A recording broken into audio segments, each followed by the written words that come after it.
Cutting around rocks can seem difficult, but scoring with the knife as you go around, rolling the backing in, it's a great way to get the exact shape. And then cut between all of the joints, all of the cuts.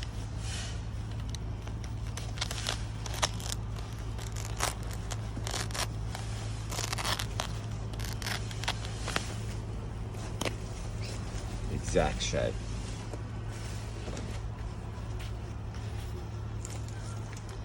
Again, roll it in.